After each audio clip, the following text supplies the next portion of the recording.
வணக்கம் நண்பர்களே, நமது யூடியூப் சேனலுக்கு உங்கள் அனைவரையும் அன்போடு வரவேற்கிறோம். இன்று நாம் விவாதிக்கப் போகும் விஷயம் ஒட்டுமொத்த தமிழக அரசியலையும் சினிமா ரசிகர்களையும் கடந்த சில வாரங்களாக திரும்பி பார்க்க வைத்த ஒரு பரபரப்பான செய்தியை பற்றி தான்.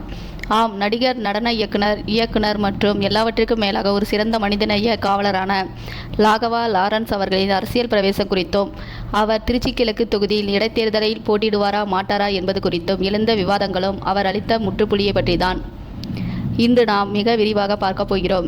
தமிழக அரசியலில் 2026ஆம் ஆண்டு சட்டமன்ற தேர்தல் பல புதிய மாற்றங்களையும் எதிர்பாராத திருப்பங்களையும் ஏற்படுத்தியிருக்கிறது. தளபதி விஜய் அவர்களின் தமிழக வெற்றிக் கழகம் மிகப்பெரிய தாக்கத்தை ஏற்படுத்தி அவர் முதலமைச்சராக பொறுப்பேற்றுள்ள இந்த சூழ்நிலையில் தமிழக அரசியலின் கவனம் முழுவதும் இப்பொழுது திருச்சி கிழக்கு தொகுதியின் மீது திரும்பியிருக்கிறது. இந்த தொகுதியில் இடைத்தேர்தல் அறிவிக்கப்பட்டதிலிருந்து பல்வேறு அரசியல் கட்சிகளும் தங்களுடைய வியூகங்களை வகுத்து வருகின்றன. இந்த நிலையில்தான் யாரும் எதிர்பாராத வகையில் நடிகர் ராகவா லாரன்ஸ் இந்த தொகுதியில் தமிழக வெற்றிக் கழகத்தின் சார்பாகவோ அல்லது சுயேட்சையாகவோ களமிறங்கப் போகிறார் என்ற ஒரு செய்தி காட்டுத்தீ போல பரவ தொடங்கியது. இந்த செய்தி சாதாரணமாக பரவவில்லை. சமூக வலைத்தளங்கள், செய்தி ஊடகங்கள் என அனைத்திலும் இதுதான் தலைப்புச் செய்தியாக விவாதிக்கப்பட்டது. இதற்கு காரணம் ராகவா லாரன்ஸ் மக்கள் மத்தியில் சம்பாதித்து வைத்துள்ள நற்பெயர்தான். சினிமா உலகில் அவர் எத்தனையோ ஹிட் படங்களை கொடுத்திருந்தாலும் நிஜ வாழ்க்கையில் அவர் செய்த உதவிகள், ஏழை எளிய மாணவர்களின் கல்விக்கு அவர் அளித்த ஆதரவு, மாற்றுத்திறனாளிகளுக்காக அவர் நடத்தும் அறக்கட்டளை என அவரது சமூக சேவைகள் அவரை ஒரு நிஜ ஹீரோவாக மக்கள் மனதில் பதிய வைத்துள்ளது. ஒரு சிறந்த சமூக சேவகர் அரசியலுக்கு வந்தால் அது மக்களுக்கு இன்னும் பல நன்மைகளை செய்யும் என்ற எதிர்பார்ப்பு மக்கள் மத்தியில் எப்பொழுதும் உண்டு.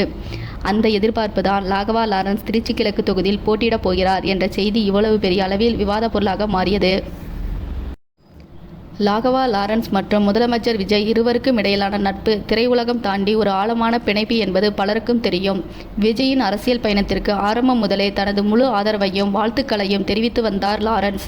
விஜயின் அரசியல் வருகை தமிழகத்துக்கு ஒரு புதிய விடியலை தரும் என்று அவர் பலமுறை வெளிப்படையாக பாராட்டியுள்ளார்.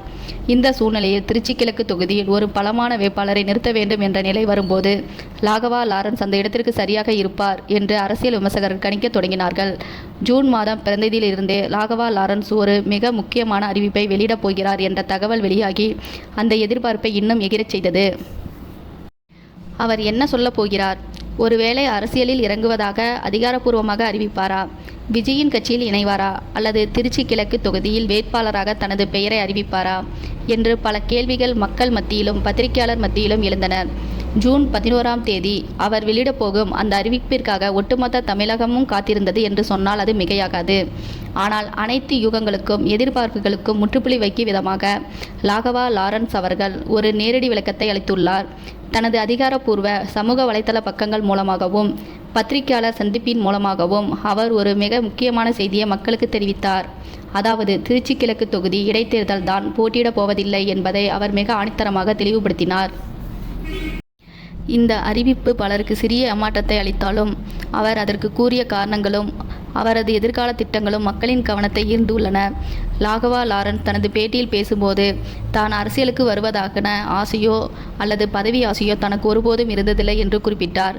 சிறு வயதில் இருந்தே கஷ்டங்களை அனுபவித்து முன்னுக்கு வந்த தனக்கு கஷ்டப்படும் மக்களின் வழி என்னவென்று தெரியும் என்றும், அதனால்தான் தனது வருமானத்தின் ஒரு பகுதியை வைத்து தன்னால் முடிந்த உதவிகளை பல ஆண்டுகளாக செய்து வருவதாகவும் அவர் கூறினார். அரசியலுக்கு வராமலே மக்களுக்கு இவ்வளவு நன்மைகளை செய்ய முடியும் போது ஒரு எம்எல்ஏவாகவோ அல்லது அமைச்சராகவோ ஆகிதான் மக்களுக்கு தொண்டு செய்ய வேண்டும் என்ற அவசியம் தனக்கில்லை என்பதை அவர் மிக உணர்வுபூர்வமாக பதிவு செய்தார். மேலும் தனது தாயாரின் விருப்பத்தையும் அவர் இந்த இடத்தில் சுட்டிக்காட்டினார். முன்பு சூப்பர் ஸ்டார் ரஜினிகாந்த் அவர்கள் அரசியலுக்கு வரப்போகிறார் என்ற பேச்சு எழுந்தபோது அவருக்கு ஆதரவாக தானும் களமிறங்க நினைத்ததாகவும், ஆனால் அப்பொழுது தனது தாயார் அதற்கு முழு சம்மதம் தெரிவிக்கவில்லை என்றும் அவர் கூறினார். ஆனால் இப்பொழுது தனது நீண்ட கால நண்பரான தளபதி விஜய் முதலமைச்சராகி மக்களுக்காக உழைக்க தொடங்கியுள்ளதை பார்த்து தனது தாயாரும் தனக்கு அரசியலில் ஈடுபட முழு சம்மதம் அளித்துள்ளதாக அவர் தெரிவித்தார். தாயின் சம்மதம் கிடைத்துவிட்டாலும் அரசியல் என்பது ஒரு மிகப்பெரிய பொறுப்பு என்பதையும் அது ஒருவரின் முழுநேர அர்ப்பணிப்பை கோருகிறது என்பதையும் லாரன்ஸ் நன்கு உணர்ந்துள்ளார். இதனால்தான் அவர் மிகவும் சாதுரியமாக ஒரு முடிவை எடுத்துள்ளார். தான் அரசியலுக்கு வர வேண்டுமா வேண்டாமா என்பதை தான் மட்டும் தனித்து முடிவெடுக்கப் போவதில்லை என்றும், இத்தனை ஆண்டுகளாக தன்னை ஒரு நடிகனாகவும் இயக்குநராகவும் ஒரு சமூக சேவகனாகவும் ஏற்றுக்கொண்டு ஆதரவளித்த மக்கள் தான் அதை தீர்மானிக்க வேண்டும் என்றும் அவர் கேட்டுக்கொண்டுள்ளார். தன்னுடைய சமூக வலைத்தள பக்கங்களில் மக்கள் தங்கள் கருத்துக்களை தெரிவிக்கலாம் என்றும், மக்களின் பெரும்பான்மையானவர்கள் தான் அரசியலுக்கு வர வேண்டும் என்றும் விரும்பினால் நிச்சயம் அவர்களின் குரலுக்கு செவிசாய்த்து எதிர்காலத்தில் ஒரு நல்ல முடிவை எடுப்பேன் என்றும் அவர் ஒரு திறந்த மனதுடன் தனது நிலைப்பாட்டை விளக்கியுள்ளார். இந்த அறிவிப்பு அரசியல் வட்டாரத்தில் பெரும் வரவேற்பை பெற்றுள்ளது. எவ்வித அவசரமும் இன்றி சூழ்நிலையின் அழுத்தத்திற்கு உள்ளாக்காமல் நிதானமாக சிந்தித்து அவர் எடுத்திருக்கும் இந்த முடிவு அவரது முதிர்ச்சியை காட்டுகிறது.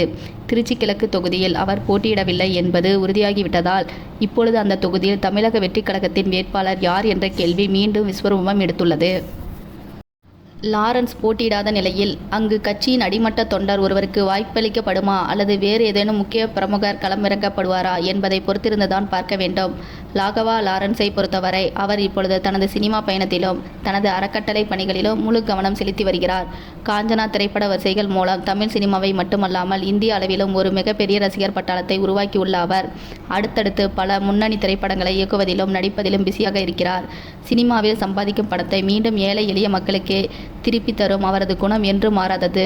அரசியலுக்கு அவர் இன்று வரவில்லை என்றாலும் எதிர்காலத்தில் மக்கள் அவரை வற்புறுத்தி அரசியலுக்கு அழைத்தால் அவர் கண்டிப்பாக ஒரு மாபெரும் சக்தியாக உருவெடுப்பார் என்பதில் எந்த சந்தேகமும் இல்லை. ஏனென்றால் அவரிடம் எந்தவிதமான அரசியல் பின்னணியோ வாரிசு அரசியல் பலமோ இல்லை. வெறும் உழைப்பாலும் ஈவு இரக்கத்தாலும் மட்டுமே அவர் இந்த உயரத்தை அடைந்துள்ளார்.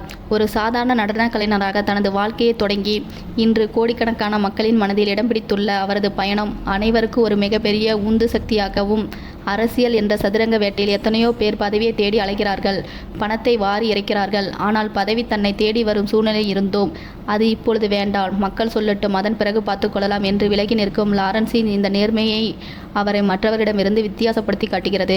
லாகவா லாரன்ஸ் இந்த தெளிவான முடிவிற்கு பிறகு இணையத்தில் பலதரப்பட்ட கருத்துக்கள் உலா வருகின்றன.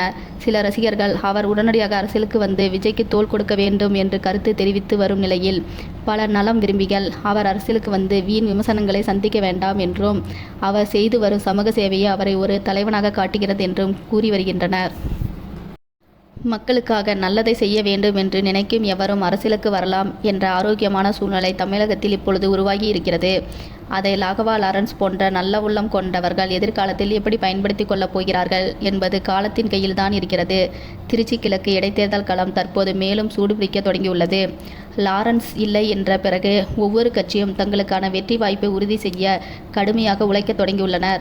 லாரன்ஸின் இந்த விலகல் அவருக்கு ஒரு இடைவெளியை கொடுத்தாலும் அது அவரது தொண்டு நிறுவன பணிகளை மேலும் துரிதப்படுத்தவே உதவும். எது எப்படியோ இருந்தாலும் லாகவா லாரன்ஸ் என்ற தனி மனிதனின் சமூக அக்கறையையும் நாம் எப்பொழுதும் பாராட்ட வேண்டும். அவர் அரசியலுக்கு வந்தாலும் சரி, வராவிட்டாலும் சரி, அவர் செய்து வரும் நற்பணிகள் என்றென்றும் தொடர வேண்டும் என்பதே அனைவரின் விருப்பமாகும். இந்த காணொளியின் மூலம் லாகவா லாரன்ஸின் அரசியல் நிலைப்பாடு குறித்தும் திருச்சி கிழக்கு தொகுதி தொடர்பான அவரது முடிவின் பின்னணி குறித்தும் நீங்கள் தெளிவாக புரிந்திருப்பீர்கள் என்று நம்புகிறோம். லாகவா லாரன்ஸ் எதிர்காலத்தில் அரசியலுக்கு வர வேண்டும் என்று நீங்கள் நினைக்கிறீர்களா? அல்லது அவர் ஒரு நடிகராகவும் சமூக சேவகராகவுமே தொடர வேண்டும் என்று விரும்புகிறீர்களா? உங்களின் மதிப்புமிக்க கருத்துக்களை கீழே உள்ள கமெண்ட் பிரிவில் எங்களோடு பகிர்ந்து கொள்ளுங்கள். உங்களின் ஒவ்வொரு கருத்தும் எங்களுக்கு மிகவும் முக்கியமானது. இந்த காணொளி உங்களுக்கு பிடித்திருந்தால் மறக்காமல் லைக் செய்யுங்கள். உங்கள் நண்பர்கள் மற்றும் குடும்பத்தினருடன் பகிர்ந்து கொள்ளுங்கள். மேலும் இது போன்ற சுவாரஸ்யமான உண்மைத்தன்மை வாய்ந்த அரசியல் மற்றும் சினிமா செய்திகளை உடனுக்குடன் தெரிந்து கொள்ள நமது சேனலை சப்ஸ்கிரைப் செய்து அருகில் உள்ள பெல் ஐக்கானை கிளிக் செய்து கொள்ளுங்கள். மீண்டும் ஒரு சுவாரஸ்யமான செய்தியோடு அடுத்த காணொளியில் உங்களை சந்திக்கிறேன்.